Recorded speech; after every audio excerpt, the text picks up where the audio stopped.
Old buddy Hugh Freeze comes to town on a Saturday. Ole Miss football coming off a loss to Auburn. We got Nick Filipich on the line from the Rebel Walk to help us break it down. Hey, Nick.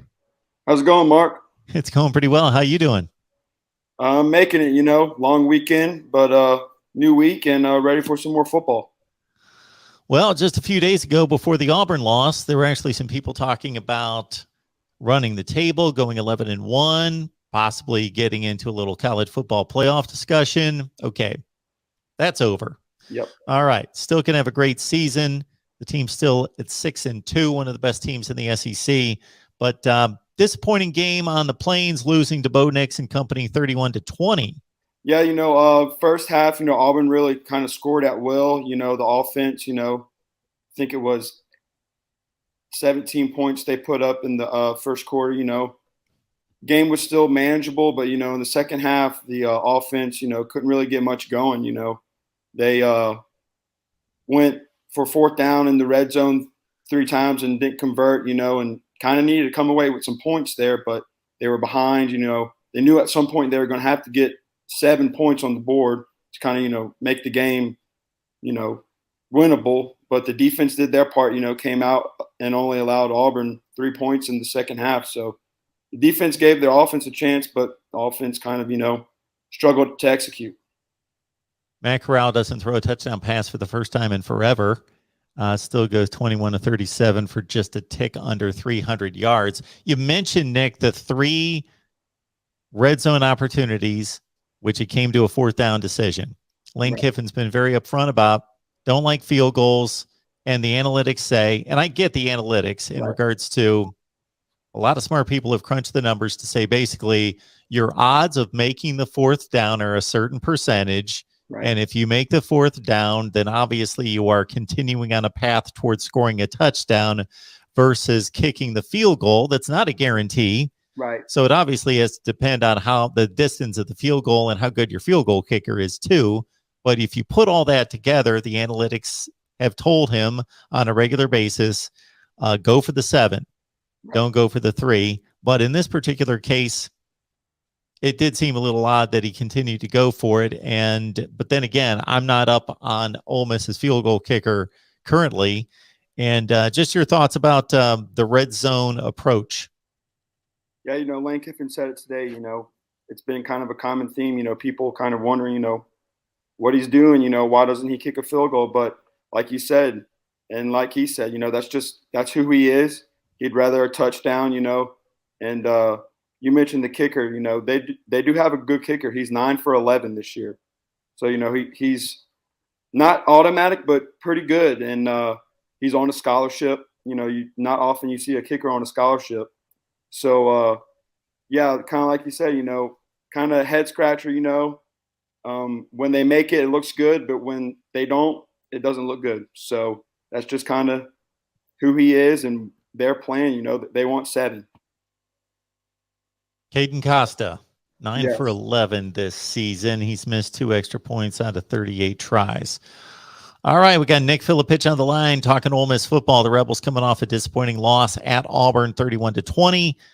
Take on Liberty this week. Okay, before we get to the Liberty game, just run us through the health condition of this football team, especially on offense, has really taken one of the best offenses in college football and made it difficult to continue the pace. Right. They're down 5 starters from the beginning of the season. Their 3 top targets at the end of the Auburn game were not able to play. They are down Ben Brown, one of their best offensive linemen, and starting tight end Chase Rogers. So, we saw some guys step up, to and Ja'Cour Pearson and Casey Kelly. Both are walk-ons.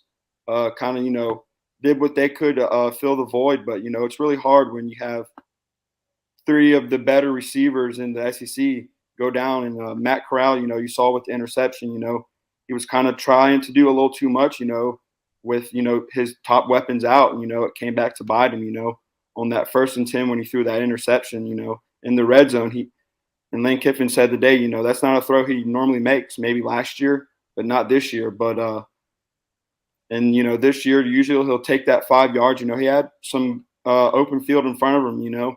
Would have been about 2nd and 5, 2nd and 4. And in the red zone, the running game and Snoop Connor, has been pretty good. So injuries is really getting this offense, and kind of just really dismantled, their flow and essentially confidence within the offense. Nick, is there any hope that any of these guys are coming back soon? Well, Braylon Sanders was dressed out against Auburn. Not really too sure about him. Lane Kiffin's very hush-hush about the injuries, just as far as not letting, the opponent, be able to dictate who and who isn't playing. Dontario Drummond went out in the Auburn game, played a little bit, but, didn't get any catches or any targets, was more or less of a decoy. And I don't think Jonathan Mingo will be back anytime soon. So, I think at this point, they're just going to have to make do what they have. Yeah, so as Nick points out, you're talking Drummond with 40 catches leads the team. You're talking Sanders at 309 yards, 24 yards per reception. That's got to be the top figure in the SEC. Right. And then Mingo, third on the team with 15 catches and 290 yards, and they total 12 touchdowns between the three of them. So who's getting the playing time now with these other receivers? We're seeing some new faces. Ja'Cour Pearson, like I mentioned earlier, he had a really good game. I think it was 7 catches for 135 yards. And, he's kind of been in the mix, but playing more of the slot. But, he's been playing out wide. He's been, last game, kind of showed that he can help fill a little bit of the void. And Casey Kelly, Chad Kelly's little brother, he did a really good job, providing, almost, I like to think of some tight ends as, kind of a security blanket, someone when the outside guys aren't open, kind of can just dump it off to a tight end over the middle. And actually last time we talked, we were talking about John Rice Plumlee, him kind of not really getting much playing time, but, and I said, his time's going to come, and here it is. So we're going to see how much improvement he's made on the switch from quarterback to receiver. So, they're able, but, obviously there's a big drop-off from those 3 guys you mentioned that are out. Talking Ole Miss football here at the Voice of College Football. We got Nick Filipich on the line. Join him and the rest of the crew there at the Rebel Walk. They do such a fine job covering Ole Miss athletics. 6-2 right now. Liberty coming to town. Join us on Patreon as well here at the Voice of College Football. 13-5 against the spread last week. 107-69 as you see there on the banner. $5 a month. How can you do better than that? 13-5 against the spread this past week. So check out our picks on Patreon, and there's a whole lot more there as well. All right, Hugh Freeze. We know what happened with him at Ole Miss. Okay. Obviously, he had a great run at Ole Miss. He won a Sugar Bowl, had 2 or 3 really good seasons, tremendous recruiting classes, but we know what transpired after that in regards to the recruiting classes, the recruiting violations, and then what was uncovered about his personal life while people were investigating the recruiting violations. Right. Okay. He's gone to Liberty, done a nice job, put them on the national map to a certain extent. They are, I believe, 5-2 right now.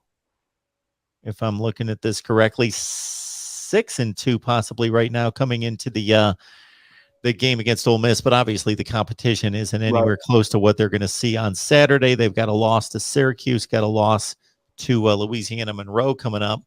But what I'm curious about is what the typical Ole Miss fan thinks of Hugh Freeze at this point.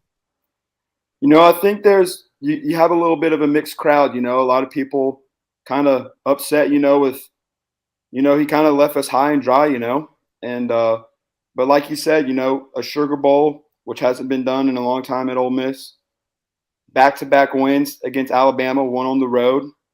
So, I think there's a little bit of bittersweet type of feel, but I think he's going to have a good reception. I think, he's from Oxford, so, he's a hometown boy. So, I think it's going to be well. You might hear some boos, which is respectable, but, I think a lot of people are going to be happy to see him again, and you never know with coaching carousels now these days. And I wouldn't put it out the picture of, if the opportunity comes, he might end up back in Oxford. Ole Miss has to be a pretty heavy favorite in this game. I'm guessing in the 20-point range. I haven't looked at the line. Do you look at the line? Do you have any idea what the Vegas line is on this game? I haven't looked. I think they normally come out on Sundays or early Mondays. I haven't looked. Just but I'm with you. They're probably at least a 20-point favorite, I would think. But and at the beginning of the season, people were kind of circling this game. Liberty and what they showed last year, and their quarterback in Malik Willis, who is pretty high up there on some draft boards, is showing a lot. And I was actually looking at some stats yesterday. He leads the team not only in passing, obviously, but rushing as well. And it's not even close to the next highest rusher has almost 380 yards less than he does. So he's really doing it all for Liberty. And you mentioned their losses at against ULM and Syracuse, and kind of the competition they're playing. But and kind of like we mentioned about Hugh Freeze, he's coached in big games, won some big games. So I'm not going to be surprised, if Liberty comes to Oxford Saturday and puts on a good show and kind of maybe scares some Ole Miss people.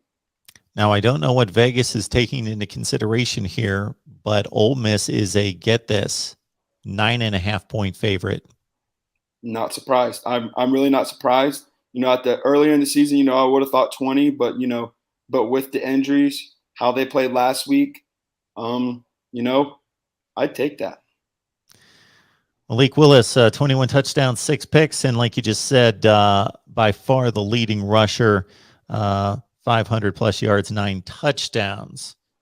Speaking of coaches, how is the Ole Miss fan base in regards to protecting their own coach and not letting him get away? Are people pretty concerned about a lot of the rumors that are circling, especially about the LSU job?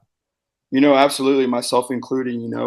Whenever the stuff came out about Ed Ogeron, one of the first names you heard was Lane Kiffin. And we heard some. He's got a big agent. And he's going to get Lane Kiffin what he's worth. And I think some people are worried. You've seen Lane Kiffin, up and leave like he did at Tennessee for the USC job. Some of these jobs you just can't pass up. So I think, and like you mentioned, I think there are some people, that are maybe a little worried because Lane Kiffin brings that kind of persona, that uncertainty. You never know what he's going to do, what he's going to say. Although in Oxford, he's been, pretty good about, what he's done, what he said. But that's just kind of who he is. And, at the end of the day, if he does take that job, which I don't see it happening, but if it does happen, you can't blame him because that's one of the top jobs in college football. It is one of the top jobs in college football. If you know that you go to LSU, you've got a great recruiting footprint. You get all the money and facilities that you need. You've got no excuse for not winning there. You can pay your assistant coaches whatever you want to go out and get the very best. Again, the open checkbook, they want to win and do everything they possibly can. So, Nick, that leads me to this. Louisiana and Mississippi, in terms of population bases, aren't that large. The quality of football in both states is extremely high. Per capita, they produce as many NFL players as almost anywhere in the country per capita. So you got LSU as a top 5 job in the country, 5 to 10. And then you got Ole Miss, which is maybe difficult for me to rank at this point. Lane Kiffin's done a nice job. And of course, the team is a top 10 to 15 team in the country. Now the program is a different thing. I'd say the program's a top 25 program in the country. And the thought process outside of LSU and Ole Miss by people that watch college football and analyze college football is, LSU is a better job than Ole Miss. Why does it have to be a better job than Ole Miss? Does Ole Miss have the potential to be able to reach that type of LSU tier status to be able to keep somebody like Lane Kiffin? I think you do, and kind of like you mentioned with Hugh Freeze, getting some of those big recruiting classes showed that it can be done, and they are going to do renovations upcoming years on the stadium and their practice facility and whatnot. So that's kind of where they're at.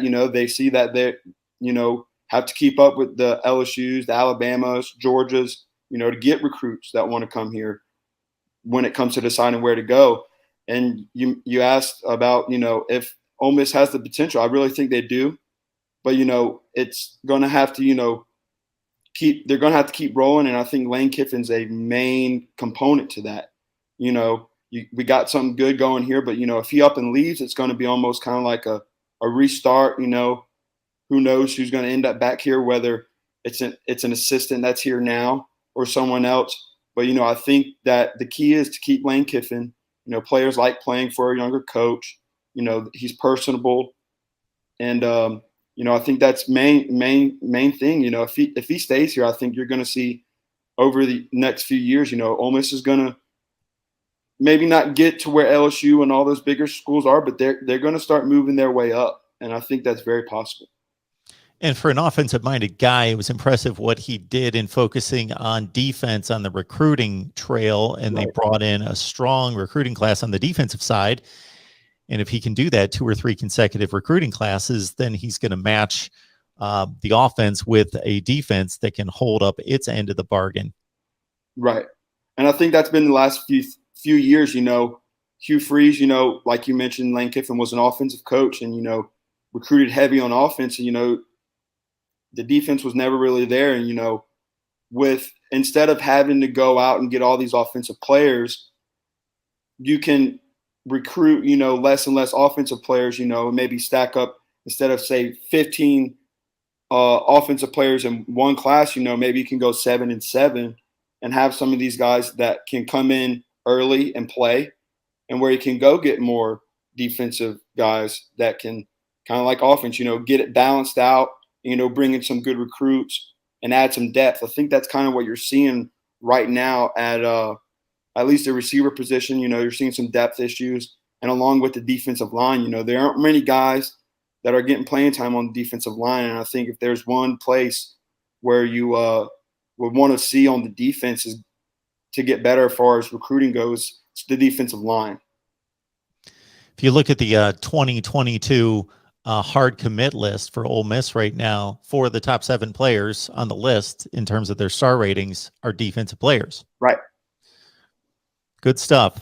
Nick Filipich joined his work over there on the Rebel Walk, and the rest of the crew covering Ole Miss with basketball starting and, of course, football in full swing. Anything else on this one, Nick? Like Lane Kiffin said for the Alabama game, you might want to get your popcorn ready for this one because you never know what's going to happen. All right, Nick, we appreciate you stopping by. Enjoy the game. Thank you, Mark. You too. Have a good one.